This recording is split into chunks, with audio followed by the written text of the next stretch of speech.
안녕하십니까, 한영찬입니다. 이번 강의는 계약법 총론 두 번째 판례 정리 영상이고요. 제3자를 위한 계약하고 해제에 관한 판례를 보려고 합니다. 먼저 이제 제3자를 위한 계약의 판례에서 중요한 판례를 보려고 하는데, 최근 판례입니다. 2018년도 판례고 출제 가능성, 물론 출제 가능성도 없고요. 생각해 봐야 되거든요. 자, 한번 개념부터 한번 생각해 볼게요.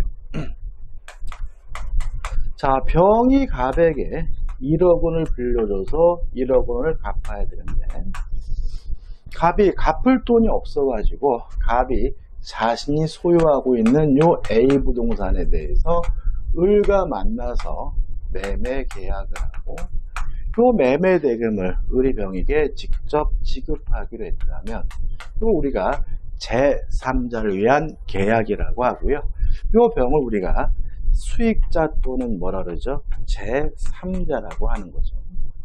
구체적인 내용은 우리 여러분들이 요약 강의나 기본 강의에서 봐야 되는데, 일단 제3자기의 가장 중요한 내용은 뭐냐면, 요 병이 내가 돈을 받겠다라는 수익의 의사를, 표시를 을에게, 낙약자에게 했다면, 병은 을에게 직접 이행을 청구할 수도 있고요. 또 을이 병에게 제때 돈을 주지 않아서 손해가 발생했다면 손해배상도 청구할 수가 있는 거거든요. 근데 문제는 요 매매 계약의 당사자는 갑과 을이지 병이 아닌 거죠. 따라서 병은 계약의 당사자가 아니므로 갑과 별 간의 매매 계약을 취소할 수가 없고요. 해제할 수가 없는 거예요. 자, 그럼 좀 생각을 해보자고요. 자, 을이 갑에게요. 을이 병에게 요 매매 대금을 지급을 했어요. 1억 원을. 근데 갑이 을에게 이전 등기를 안 해주고 있어요. 그렇다면 갑이 을에게 등기를 안 해주는 것은 채무 불이행이니까 을은 갑과의 매매 계약을 뭐 할 수 있죠? 해제할 수가 있는 거죠. 자, 이렇게 해제라고 나서 이 1억 원을 원상회복 차원에서 돌려받아야 되는데 누구한테 받아야 되느냐, 이 문제인 거예요. 자, 우리 판례는 이 매매 계약의 당사자는 갑과 을이기 때문에 원상회복도 갑과 을 둘 간의 문제라는 얘기입니다.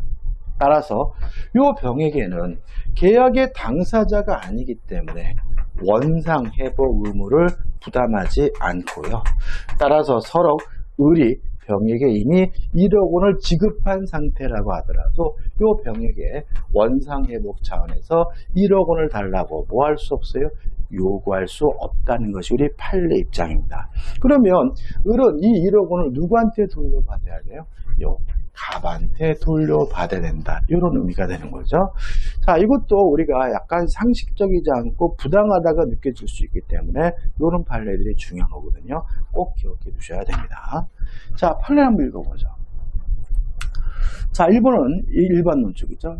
계약은 일반적 그 효력을 당사자 사이에서만 발생시킬 의도로 체결되지만 제3자를 위한 계약은 당사자가 자기들 명의로 체결한 계약으로 제3자로 하여금 직접 계약 당사자의 일방에 대하여 권리를 취득하게 하는 것을 목적으로 하는 계약이다. 따라서 이 제3자는 수익의 의사표시를 한 후에 직접 낙약자에게 권리를 갖게 됐으니까 이행을 청구할 수도 있고 손해배상을 청구할 수가 있는 거죠.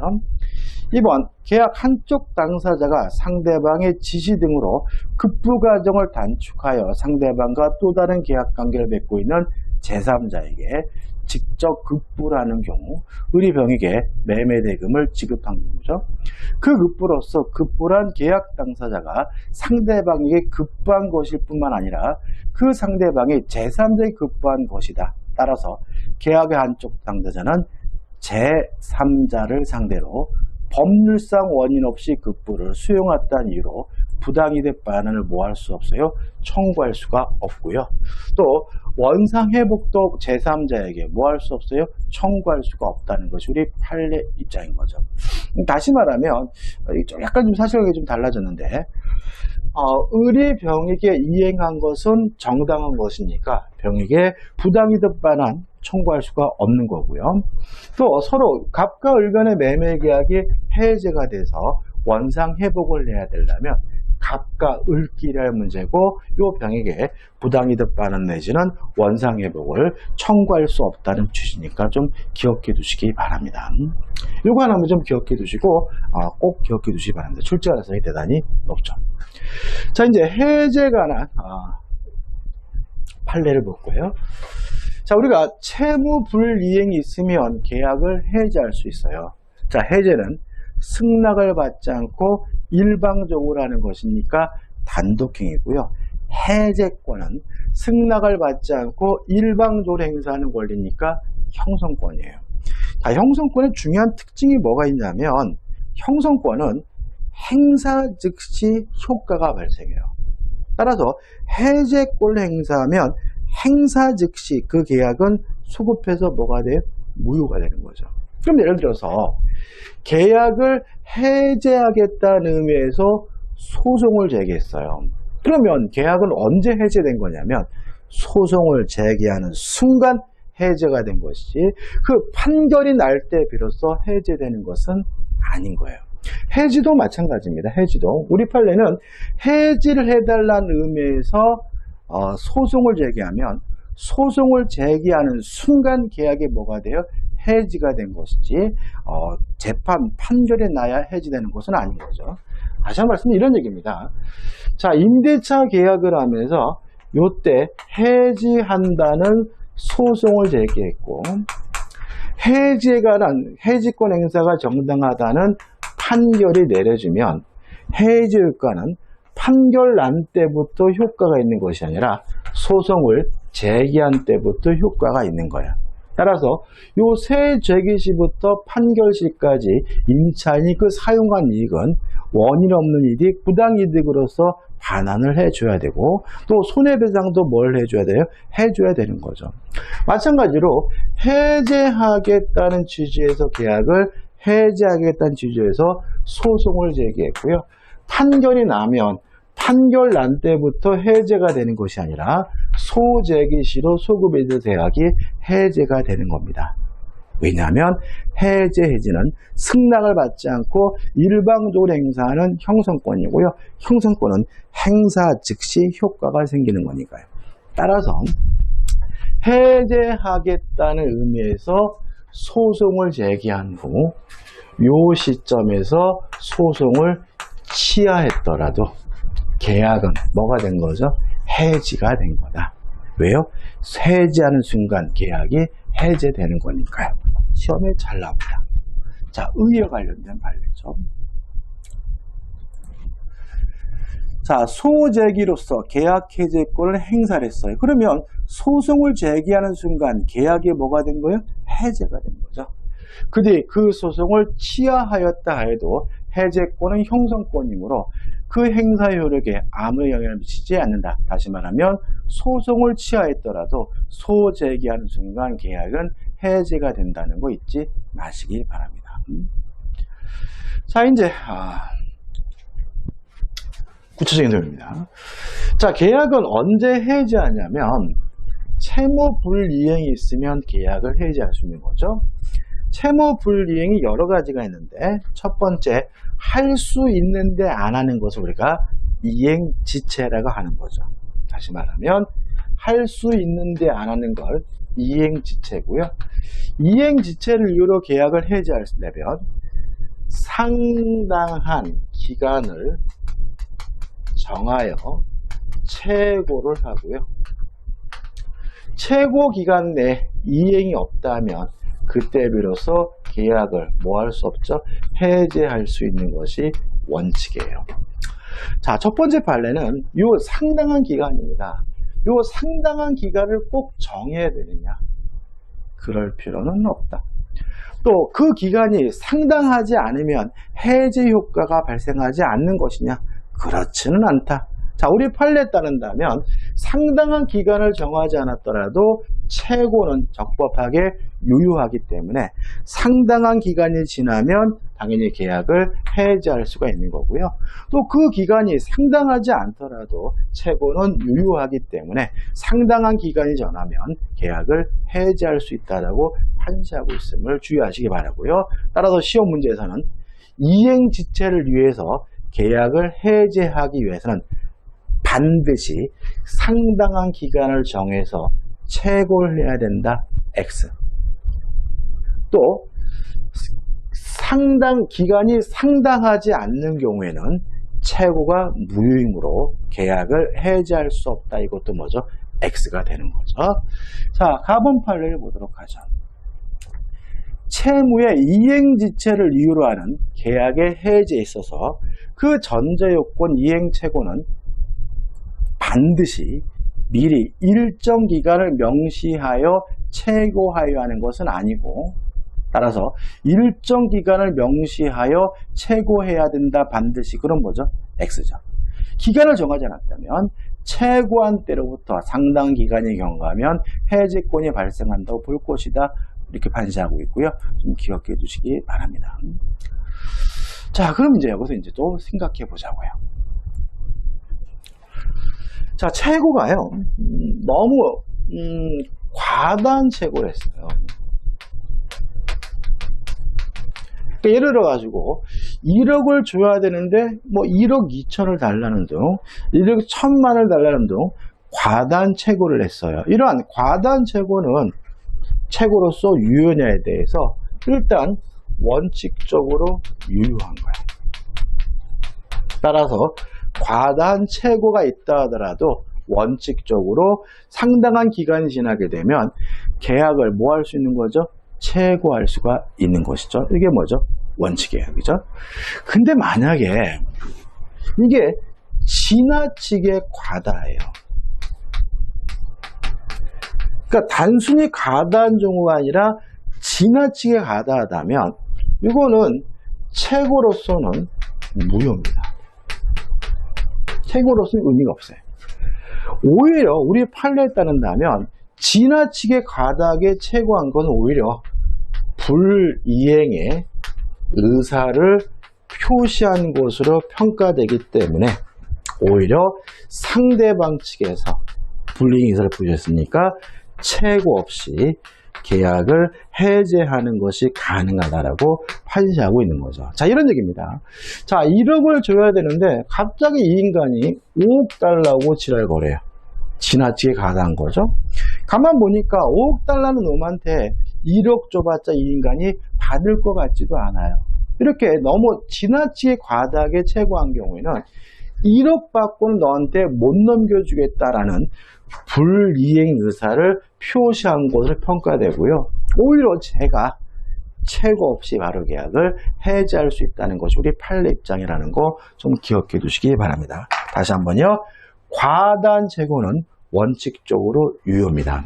다만 지나치게 과다한 경우에는 최고로서는 무효고 오히려 상대방 쪽에서는 최고자가 불이행 의사를 표시한 것을 평가되기 때문에 오히려 상대방 측에서 최고 없이 계약을 해지할 수 있다는 것이 우리 판례 입장임을 주의하시기 바랍니다. 자, 두 개의 판례를 한꺼번에 볼 거예요. 자, 납은 판례입니다. 이렇게 좁은 게 나은가요? 저는 이게 난데요. 자, 납은 최고자의 이행 최고가 본래 이행할 채무액을 초과하는 경우 과다 최고죠.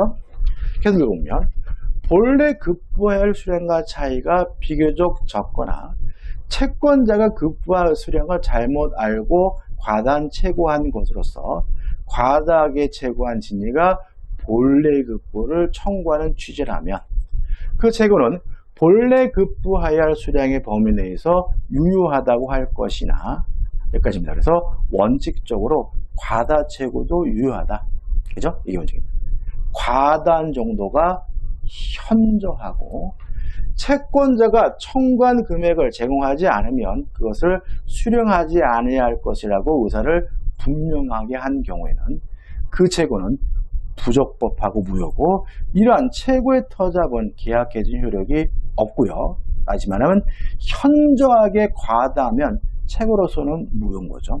오히려 답은 쌍무 계약인 부동산 매매 계약에 있어 매수인이 이행기를 도과한 후에 이르러 매도인에게 대하여 계약상 의무 없는 과단 채무이행을 요구하는 경우에는 매도인으로서는 매수인이 이미 자신의 채무를 이행할 의사가 없음을 표시한 것으로 보고 자기 채무 이행 제공 없이도 제공이나 채권 없이도 계약을 뭐 할 수 있죠? 해지할 수 있다라고 판시하고 있는 거죠. 물론 시기는 다르지만 연결되어 있는 겁니다. 자, 정리해 볼게요. 자, 원칙적으로 과다채권은 뭐하다고요? 유효해요. 근데 너무 지나치게 많아요. 현저하게 많으면 채권으로서는 뭐죠? 무효니까 계약을 뭐 할 수 없어요? 해지할 수가 없는 거죠. 오히려 상대방 입장에서는 그 사람이 채무를 이행할 의사가 없음을 표시한 것으로 보고 이행 제공이나 채권 없이도 오히려 누가요? 상대방 측에서 계약을 해지할 수 있다는 거 꼭 기억해 주시기 바랍니다. 그 다음 이행불능과 해제인데 가보는 그냥 결론만 볼 건데 자 이런 문제입니다. 자 우리가 취소는 일부 무효의 법리를 가져요. 그래서 원칙적으로 일부의 취소 사유가 있으면 전부를 취소할 수 있는 것이 원칙입니다. 왜요? 일부가 무효면 전부가 무효인 것이 뭐예요? 원칙이니까요. 해제는 반대입니다. 해제는 일부의 해제 사유가 있으면 원칙적으로 일부만 해제할 수가 있습니다. 이해되시나요? 자, 취소는 일부의 취소 사유가 있더라도 원칙적으로 어떻게 해요? 전부를 취소하는 거다. 이게 원칙이다. 왜요? 일부가 무효면 전부가 무효니까. 이에 반해서 해제는 일부의 해제 사유가 있으면 원칙이 그 일부만 해제할 수 있다는 거 원칙과 예외가 뒤바뀌어 있으니까 주의하시기 바라고 가본 바랍니다. 계약의 일부 이행이 불능인 경우에는 이행이 가능한 나머지 부분만으로 안의 이행으로 계약의 목적을 달성할 수 없는 경우에만 계약 전부 해제가 가능하다는 말은 해제는 일부의 해제 사유가 있으면 원칙적으로 그 부분만 해제할 수가 있고요. 다만 계약의 목적을 달성할 수 없는 경우 예외적으로 전부에 대해서 해제할 수 있음을 주의하시기 바랍니다. 그 다음에 이제 납부는 뭐 우리가 다 아시는 거죠. 근데도 시험에 참 잘 나옵니다. 자, 이런 문제입니다. 후발적 불능은 유효합니다. 따라서 책임을 져야 되는데 책임을 어떻게 누가 부담하는지에 대해서는 둘로 나뉘죠. 후발적 불능에 대해서 채무자에게 귀책사유, 고의, 과실이 존재한다면 이행불능, 채무불이행 문제로 가는 거죠. 따라서 이행불능이니까 채고 없이 바로 계약을 뭐 할 수 있습니까? 해지할 수가 있는 거죠. 근데 만약에 채무자에게 귀책사유, 후발적 불능에 대해서 고의 과실이 없다면 이때는 무슨 문제로 가는 거죠? 위험부담 문제가 되는 거죠. 따라서 이행불능을 이유로 채권자가 채고 없이 바로 계약을 해제하기 위해서는 후발적 불능에 대해서 채무자에게 귀책사유가 있어야 된다는 거죠. 왜요? 채무자에게 귀책사유가 없다면 그것은 채무불이행, 이행불능 문제가 아니라 무슨 문제이기 때문에? 이행불능 문제이기 때문에 그런 거죠. 자, 그럼 이제 결론을 읽어보도록 하죠. 나보니까 이행불능을 이유로 계약을 해제하기 위해서는 그 이행불능이 채무자의 귀책사유에 의한 경우에만 한다 할 것이므로 매도인이 매매 목적물에 관한 소유권 이전 의무가 이행불능이 되었다 하더라도 그 이행불능이 매수인의 귀책사유에 의한 경우에는 매수인은 매수인은 그 이행불능을 이유로 계약을 해지할 수가 없다. 이해되시나요? 자, 우리가 매매 계약에서 채무자는 누구죠? 매도인이잖아요. 그래서 채무자, 매도인에게 귀책 사유가 있어야 이행불능을 이유로 계약을 해지할 수 있는 거잖아요. 근데 오히려 매수인, 채권자에게 귀책 사유가 있다면 위험부담 문제, 그 위험부담에서 누가요? 채권자가 위험을 부담하는 문제인 것이므로 매수인은 계약을 뭐 할 수 없어요? 해지할 수가 없는 거죠. 이해되시나요? 조금 헷갈릴 수가 있을 것 같은데 다시 한번 해볼까요? 제가 좀 생략을 좀 많이 했더니 자, 이런 얘기잖아요. 자, 채무자에게 귀책 사유가 없으면 위험부담인데 채무자는 누구를 말하는 거죠? 매도인이죠. 일단 매도인이 채무자인 거죠. 그래서 매도인에게 귀책 사유가 없으면 위험부담, 매도인에게 귀책 사유가 있어야 이행불능인 거죠. 그 다음에 위험은 원칙적으로 채무자, 매도인이 부담하지만 채권자인 매수인에게 귀책 사유, 고의, 과실이 있다면 그때는 위험을 누가 부담합니까? 채권자가 부담하는 거죠. 다시 말하면 채권자의 고의, 과실로 후발적 불능이 된 것은 위험부담 문제이지 이행불능 문제가 아니기 때문에 매수인 측에서도 계약을 뭐 할 수 없어요? 해지할 수 없다는 거죠. 왜냐하면 채권자, 매수인에게 귀책 사유가 있는 경우에는 누가 위험을 부담하는 경우입니까? 채권자, 매수인이 그 위험을 부담하는 문제지 이행불능, 채무불이행 문제가 아닌 거예요. 좀 곱씹어 오셔야 됩니다. 이거 중요합니다. 다시 한번 해볼게요. 4번, 이행불능을 이유로 계약을 해지하기 위해서는 이행불능이 채무자, 매도인의 귀책 사유에 의한 경우에만 할 것이다. 왜? 그래야 채무불이행이잖아요. 매도인, 채무자의 매매 목적물에 관한 소유권 이전 의무가 이행불능이 되었다 할지라도 이행불능이 매수인, 채권자의 귀책 사유에 의한 경우라면 위험부담 문제고 채권자가 위험을 부담하는 경우이므로 매수인은 그 이행불능의 이유로 채무불이행을 이유로 계약을 뭐 할 수 없습니까? 해지할 수가 없다라고 판시하고 있고요. 좀 곱씹어 보셨으면 좋겠네요. 자, 그 다음에 이제 답은 판례입니다. 자, 채무불이행이 있으면 계약을 해지할 수가 있어요. 근데 만약에 그 채무불이행이 주된 채무가 아닌 부수적 채무의 불이행이죠. 부수적 채무의 불이행이 있다면 계약을 뭐 할 수 없냐면 해지할 수가 없어요. 좀 다시 말씀드리면 주된 채무가 아닌 부수적 채무의 불이행이 있다면 이행을 강제할 수도 있고 손해배상도 청구할 수 있지만 계약 자체를 해지할 수는 없습니다. 가장 대표적인 것은 공과금 부담특약이죠. 3억짜리 아파트 매매 계약을 하면서 30만원에 전기세를 부담하기로 했는데 안 내요. 그 전기세를 안 낸다는 이유로 계약 자체를 뭐 할 수는 없어요? 해지할 수는 없는 거죠. 그 다음에 토지거래 허가 절차에 대한 협력 의무입니다. 우리 판례는 토지거래 허가 절차에 대한 협력 의무를 주된 채무가 아닌 부수적 채무로 이해를 해요. 따라서 일방 당사자가 협력을 안 한다고 거부한다면 강제할 수도 있고 손해배상도 청구할 수 있지만 이 협력 의무를 거부한다는 이유만으로는 계약 자체를 뭐 할 수는 없어요? 해지할 수 없다는 것이 우리 판례 입장이고요. 세 번째로는 분묘 처리 특약입니다. 임야를 거래하면서 분묘를 이장하기로 특약을 했어요. 근데도 이장을 안 해요.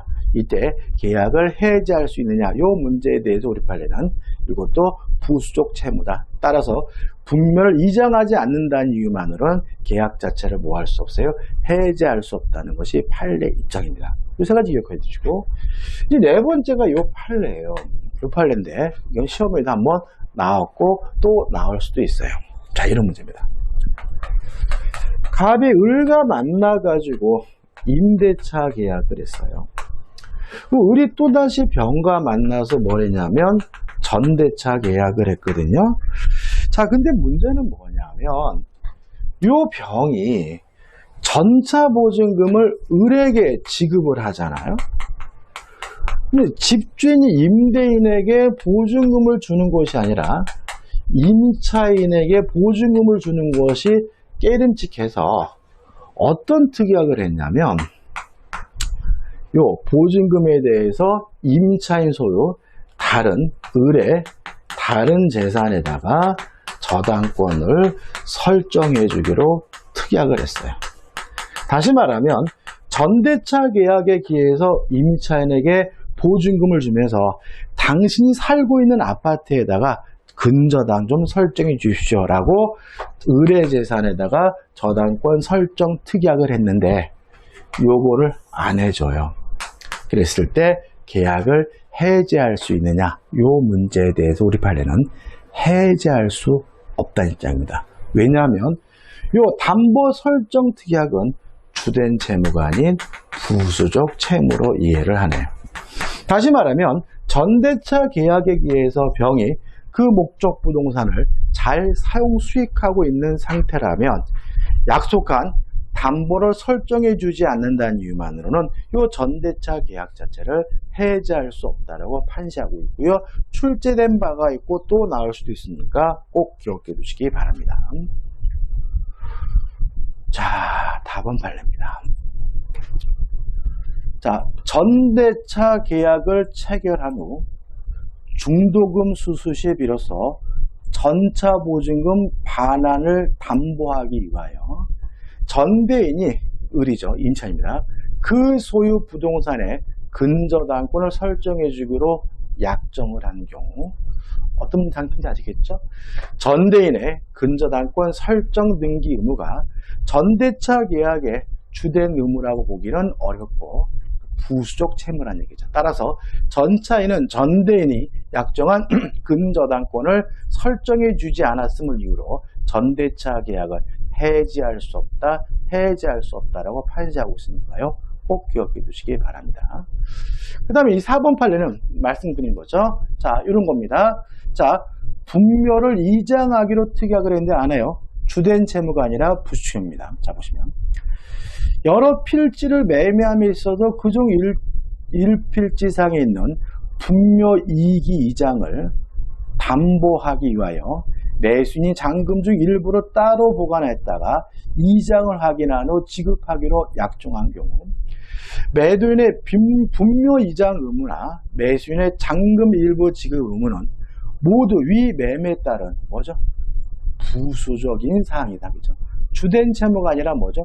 부수적 채무라는 거죠. 따라서 매매 당사자 일방은 상대방은 이와 같은 부수적 사항에 대한 의무 위반을 이유로 그 계약 전체를 뭐 할 수 없죠? 해지할 수가 없죠.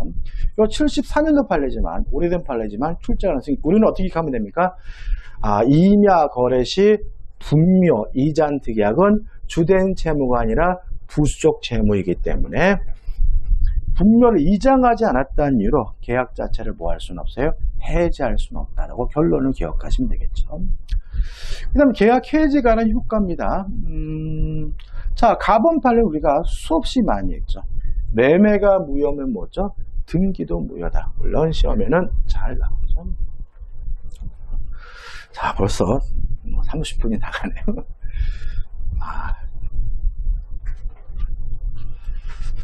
자, 갑이 을과 만나가지고 매매 계약을 하고 갑이 을에게 이전 등기를 해주는데 만약에 갑이 을과의 매매 계약을 해제를 했어요.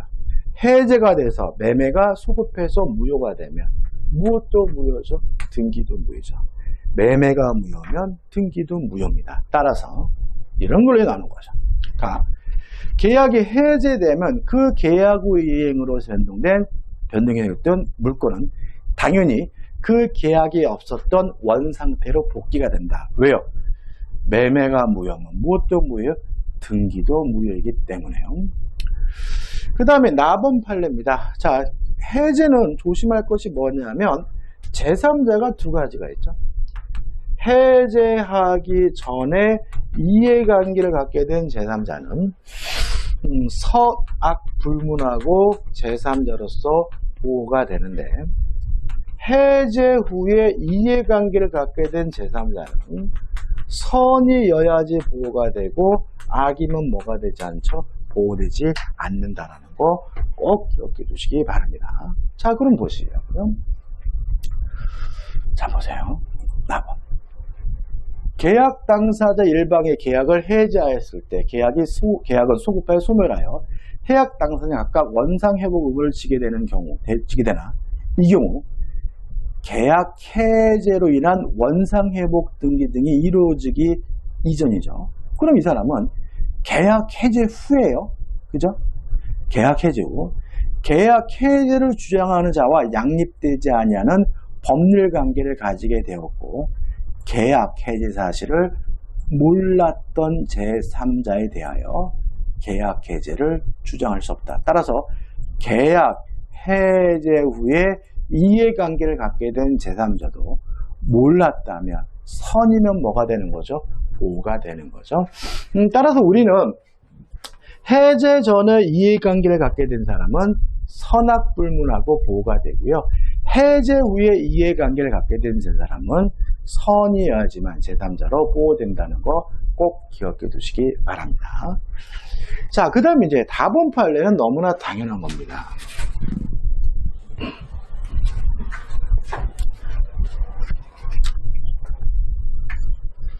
자, 갑이 을과 만나가지고 매매 계약을 하고요. 갑이 을에게 이전 등기를 해줬고, 을이 또다시 병과 만나서 매매 계약을 했어요. 이때 갑이 을과의 매매 계약을 해제했습니다. 이 병은 제3자로서 보호받을 수 있을까요? 보호받을 수 없는 거죠. 왜냐하면 매매 계약을 했을 뿐 자기 앞으로 등기를 하지 않고 있다면 완전한 권리를 취득하지 못했으니까 제3자로서 뭐 받을 수 없어요? 보호받을 수가 없는 거죠. 이해되시나요? 그죠? 따라서 제3자로서 보호받으려면 매매 계약을 하고 이전 등기까지 해야 제3자로서 뭐 받을 수 있는 거예요? 보호받을 수가 있는 거예요. 따라서 등기하지 않은 매수인과 매매 계약을 한 사람은 자기 앞으로 등기할 방법이 없으니까 제3자로서 보호받을 수가 없고요. 등기하지 않은 매수인과 임대차 계약을 한 대항력 있는 임차인도 제3자로서 보호받을 수가 없는 거예요. 왜요? 제3자로서 보호받으려면 완전한 권리를 취득해야 되니까요. 자, 그럼 이 판은 이런 겁니다. 자, 갑이 소유하고 있는 건물을 을에게 팔았어요. 근데 무허가 건물이에요. 무허가 건물이어서 뭐가 안 돼 있냐면 등기가 안 돼 있어요. 근데 문제는 뭐냐 하면 건축물 대장에는 등기가 되어 있다란 말이죠. 건축물 대장에 등록이 되어 있단 말이죠. 이래서 만약에 병이 건축물 대장에 자기 앞으로 등록을 했을 때 제3자로서 보호받을 수 있냐? 없다. 왜냐하면 등기를 해야 소유권을 취득하는 거지 대장에 자기 이름으로 등록했다 그래서 뭘 취득하는 건 아니에요? 소유권을 취득하는 건 아닌 거죠. 따라서 우리는 어떻게 기억하는 거죠? 자, 제3자로서 보호받으려면 완전한 권리를 취득해야 되니까 자기 앞으로 뭘 해야 돼요? 등기를 해야 된다. 등기하지 못하고 건축물 대장에 등록을 했더라도 제3자로서 뭐 받을 수는 없어요? 보호받을 수는 없다는 거 꼭 기억해 두시기 바랍니다. 자, 그럼 이런 읽으면 되겠죠. 자 보시면 미등기 무허가 건물에 관한 매매 계약이 해제되기 전에 매수인으로부터 해당 무허가 건물을 다시 매수하고 무허가 건물 관리 대장의 소유자로 등재됐어요. 이 사람은 등기하는 겁니다. 이 사람은 아직 소유권을 취득하지 않은 겁니다. 따라서 무가 건물 관리대장의 소유자로 등재되었다 하더라도 건물에 관하여 완전한 권리를 취득한 것으로 볼 수는 없으므로 민법 제548조 1항 단서에 규정하는 제3자에 해당한다 할 수가 없다라고 판시하고 있고요. 2014년도 판례지만 출제될 가능성이 있으니까 꼭 기억해 두시기 바랍니다. 라본입니다. 자, 원상회복 동시행 관계죠. 손해배상 의무도 뭐죠? 동시행 관계다. 왜요?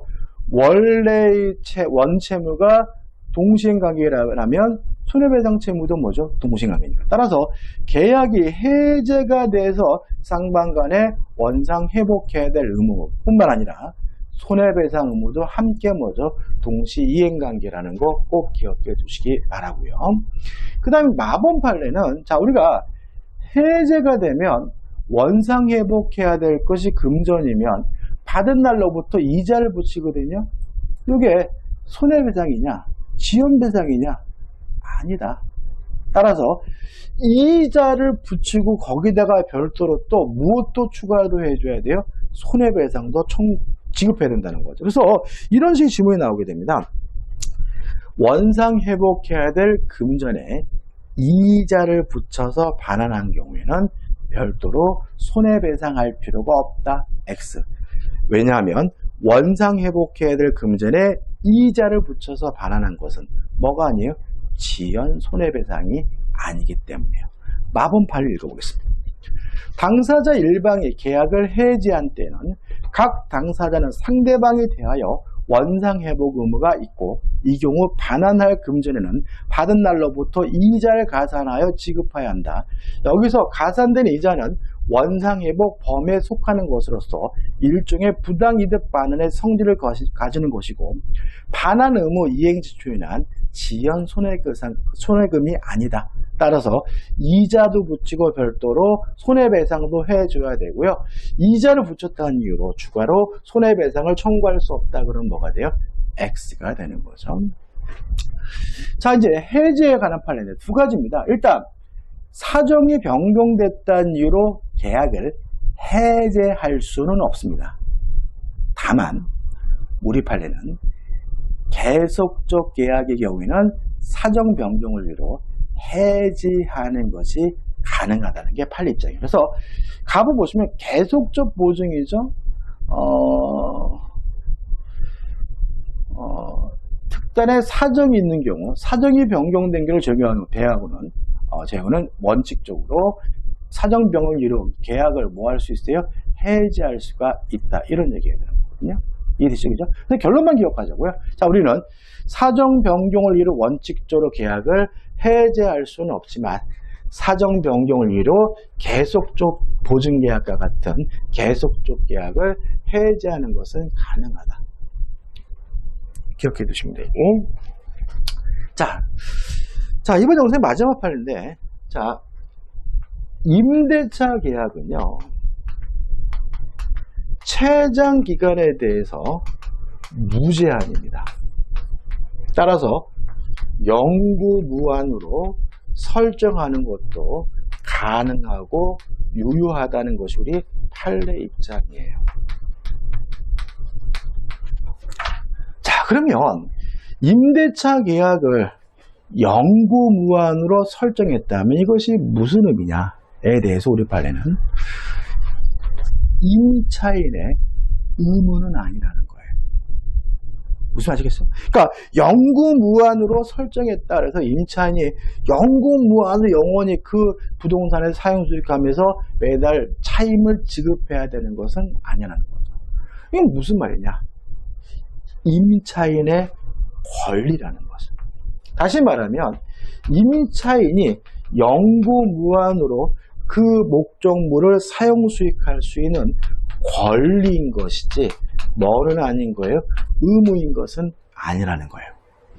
따라서 임차인은 언제든지 자유롭게 임대차 계약을 해지하는 것이 가능하다는 것이 우리 판례 입장입니다.